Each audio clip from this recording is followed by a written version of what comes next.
Hey everybody! Tanya from Shooting Star SVG back, and we have gone through quite a few things in this passive income bootcamp. But today I'm going to talk about a very critical and important topic, which is trademark and copyright. You don't want to get in a snafu with this because we are all way too pretty to go to jail or get fined or whatever the heck else. It's just not worth it, okay? You may think everybody else is doing it, so I can too. Wrong answer. There's a thing out there called ethics. Be an ethical person. Don't steal stuff. And get educated on this, okay? So we're going to cover a lot of ground. I'm going to go over what trademark is. I want to talk about trademark classes. I'm going to talk about copyright. I'm going to talk about public domain. I am going to show you a bunch of stuff. I'm just going to jump right into it. But first, if you have not already done this, please go ahead and click like and subscribe below. That keeps me motivated to continue doing what I'm doing as far as education goes. But also, you will get notified as I post new videos, which may be outside of the realm of this bootcamp to help you design, to help you promote, to help you with search engine optimization, whatever the heck it may be. So let's get right in, okay? Education is critical when talking about trademarks.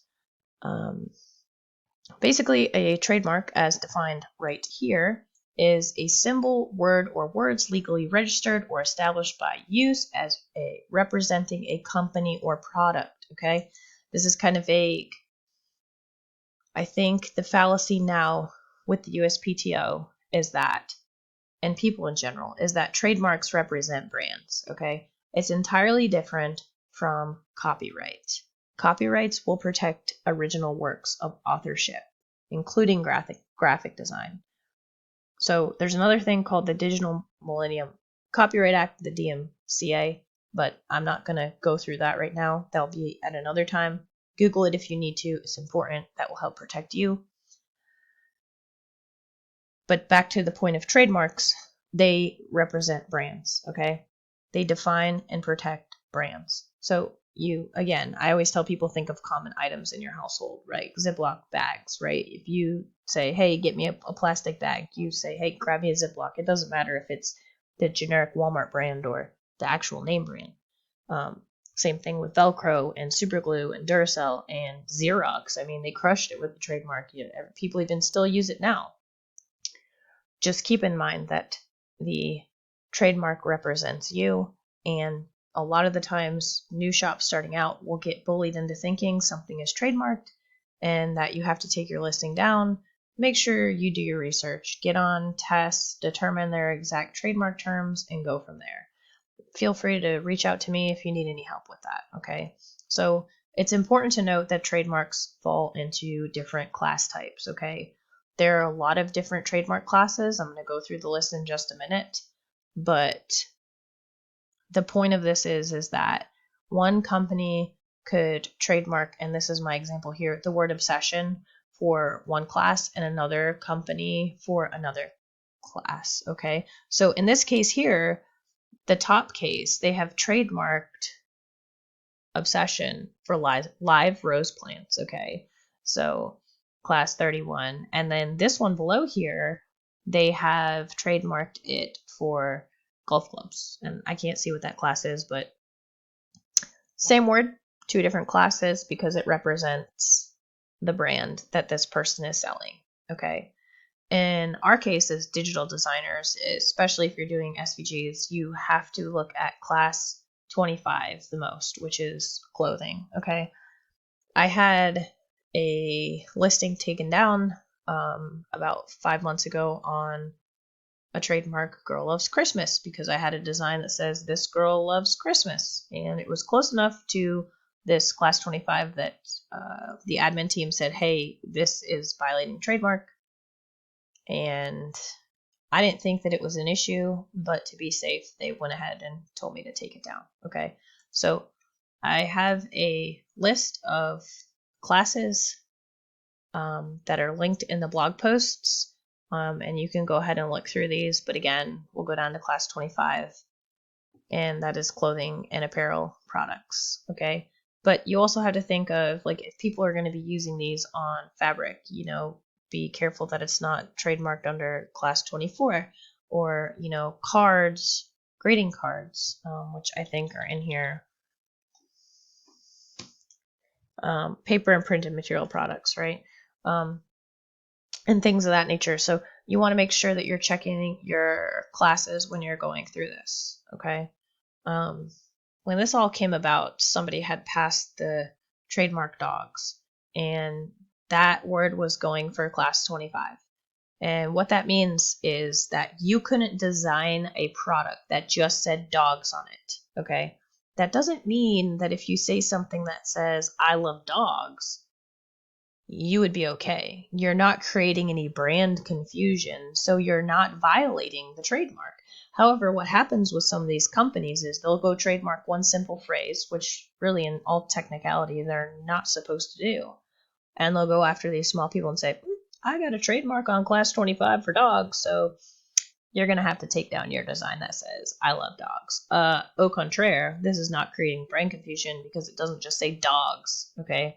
So just keep that in mind, right? I love this story on these people who got sued by Sour Patch Kids. So this dispensary started selling Sour Patch gummies with weed in them, and you can see their design and their branding is pretty much exactly a ripoff of the Sour Patch Kids. The same font type.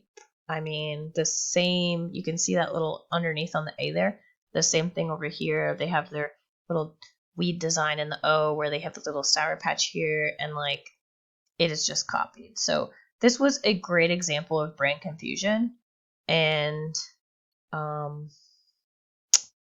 yeah, they got dinged for it. I have other examples in some of these blog posts, but just keep in mind with the trademark that it deals with branding, okay? Copyright protects original works. Do not create brand confusion when you're creating things, and always check, test before you design. Single word trademarks don't apply to full phrases in design work, okay? So keep that in mind. Then I'll go ahead and close out of this. We'll keep the classes open just in case we have to go back. And we're going to go in and look at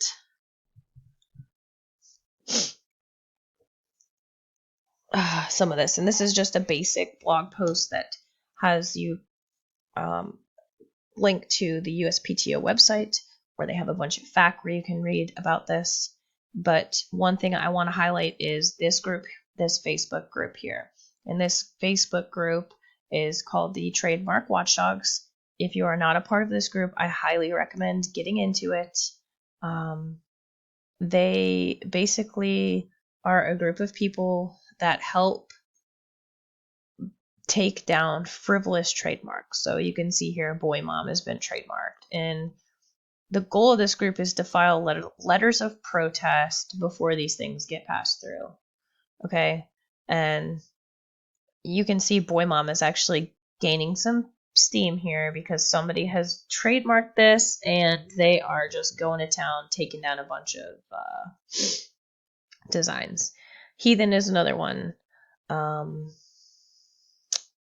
that they've been fighting, and really this group has a ton of information that you can learn about trademarks, how you can file a letter of protest for crazy things. Like this group was known for taking the trademark Mama Bear off of the damn charts, which was really cool. Excuse my language, I just dropped a D-bomb there.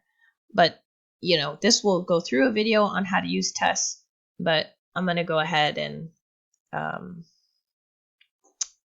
run you through that in just a few minutes.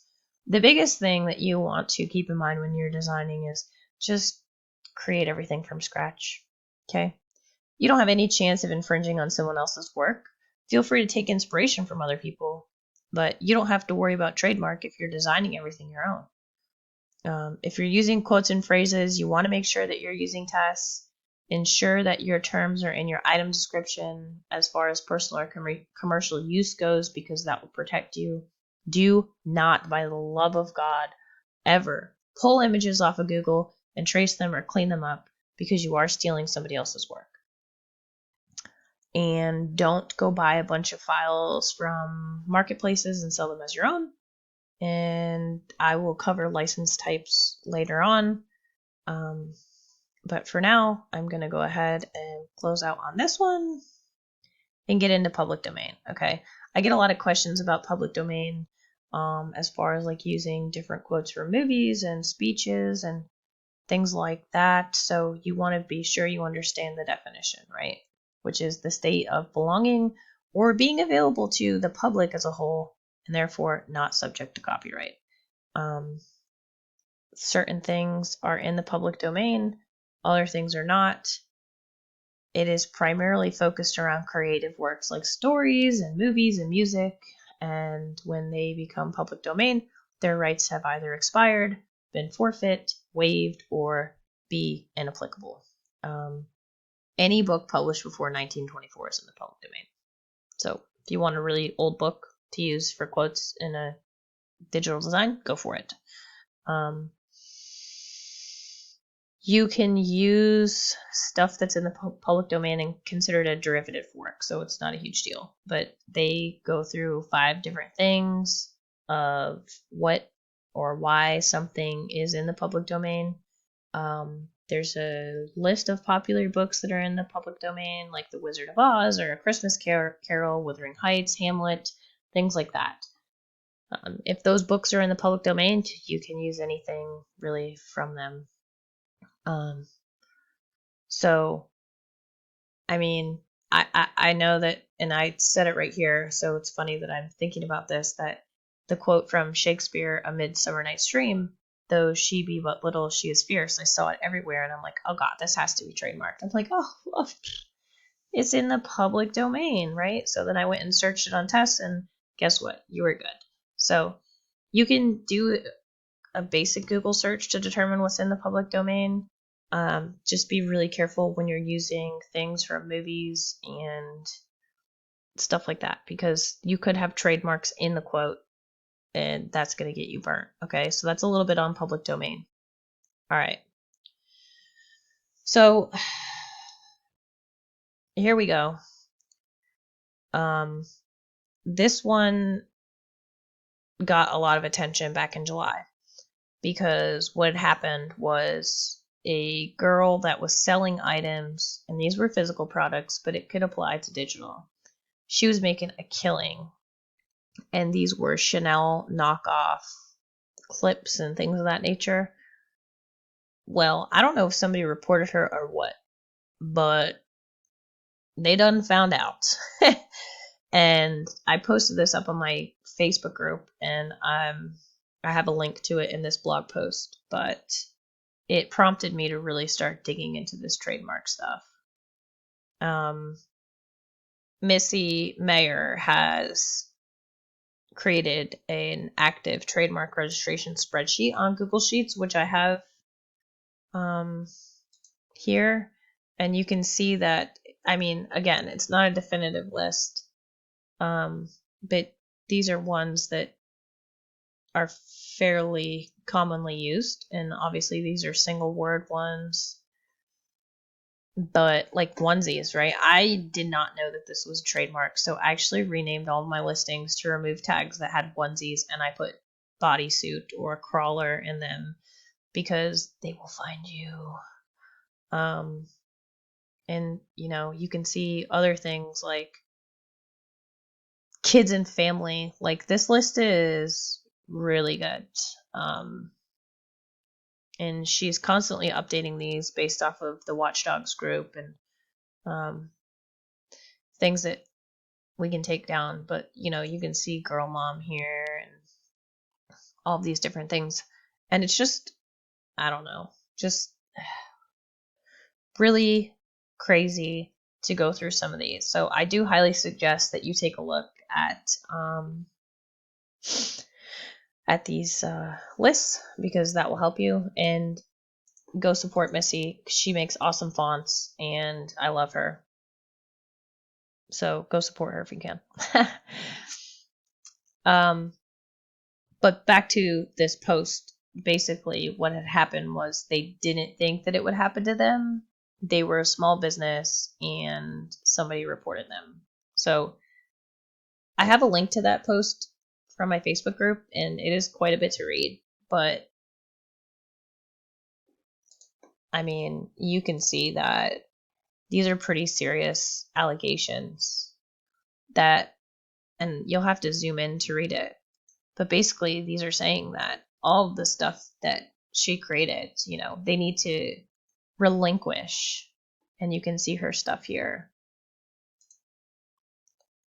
They need to basically disclose how much money and profit they have made. And if they didn't follow through with this to respond back to Chanel, they'd have to pay over $100,000 to resolve this matter. I don't know about you guys, but I just don't have $100K lying around. And they'd have to pay back legal fees on top of that. Okay. So I don't know. You just really have to be careful. So again, I can reiterate this. People can sue you if you trace their SVGs off of Google. So stay vigilant. Don't do that, right? This kind of goes into the DMCA a little bit.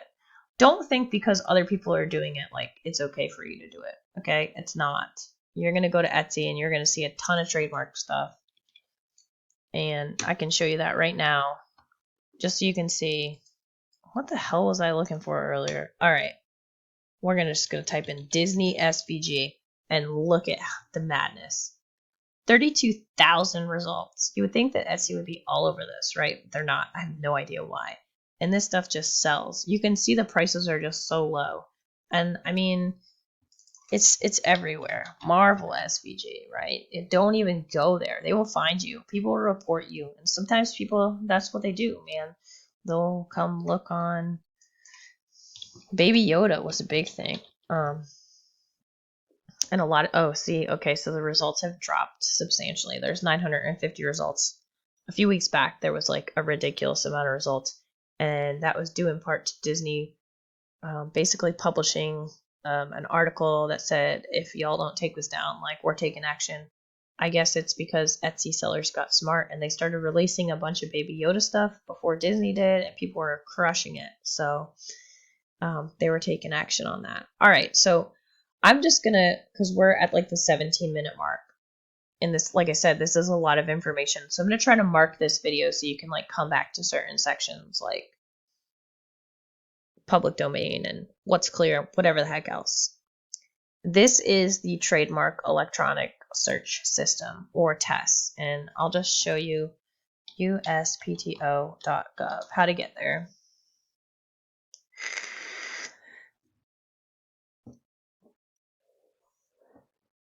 Okay, so this is the home page. You want to click on trademarks, okay, and then you can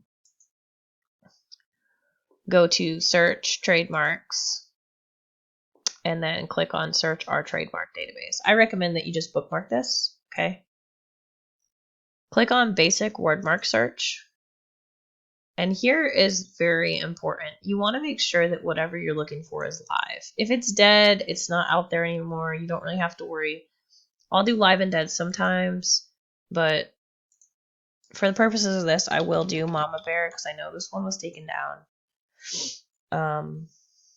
not too long ago. Let me try this way.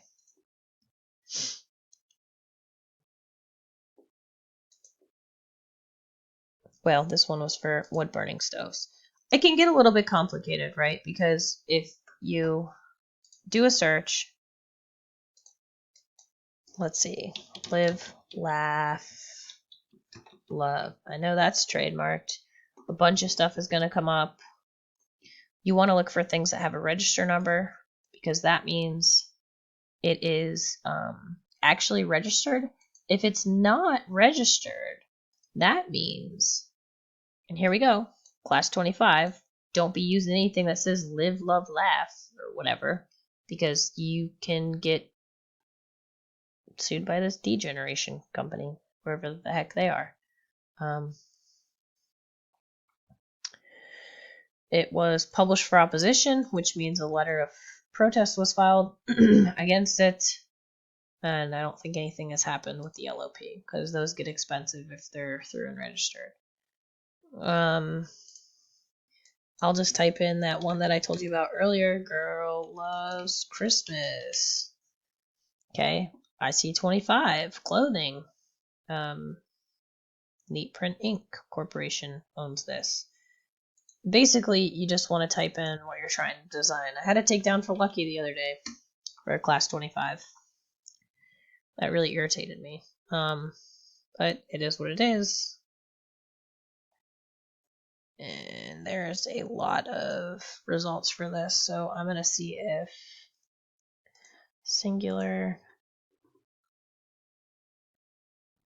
Sometimes you just have to play around, but I'm not gonna go through all of these. Somehow there was one that was found, and when they sent me the takedown, they also sent the trademark with it. But basically, you know, like I created some Nuke Life stickers the other day, and I wanted to make sure that wasn't trademarked, and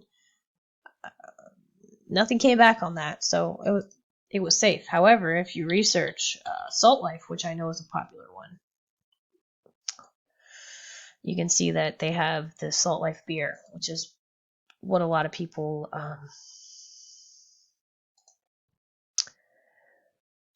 have been utilizing. Then they have Salt Life for use in IC Class 16, which is publications, mostly magazines. Okay, you can see Salt Life LLC has trademarked this. They're very protective over their trademark. They will find you. Okay, decals and posters, right? This was huge. Again, Salt Life LLC, who is out of South Carolina. They have literally trademarked every IC class that they can think of, and they crushed it when they first started going. So here's their, you know, their logo here. So they also did their word mark for here to create their clothing brand, and they just, it was just unreal. This was just one that they've captured, they've cornered the market, they're registered for everything, and it is just well deserved because they found something that they could build a niche off of. Here's what I'm getting at. If you're unsure, if you hit anything on test, feel free to shoot me a message and, you know, let me know you're struggling, or it literally takes me maybe a minute or two to go through some of these. So I don't have any issues helping you out to try to determine if something has a trademark against it.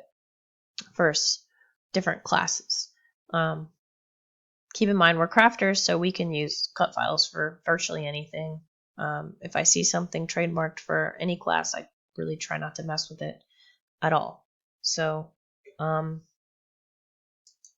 yeah, that's kind of all I have for the trademark and copyright stuff. I hope that you guys got something out of this. It's a constantly evolving, ever-growing thing, so I don't think I could possibly cover any more information in this without going into a ton of detail. So yeah, just like I said, please give me a like and subscribe below.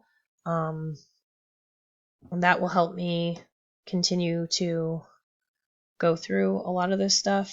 And the next lesson I will be going through license types, which again is more of an interactive video of here's the blog post and here's what different terms of use and license types look like. So stay tuned for that. Like I said, click like and subscribe below so you get your notifications from YouTube on when those videos are posted. And as always, reach out to me if you need anything at all. And I look forward to seeing you guys on the next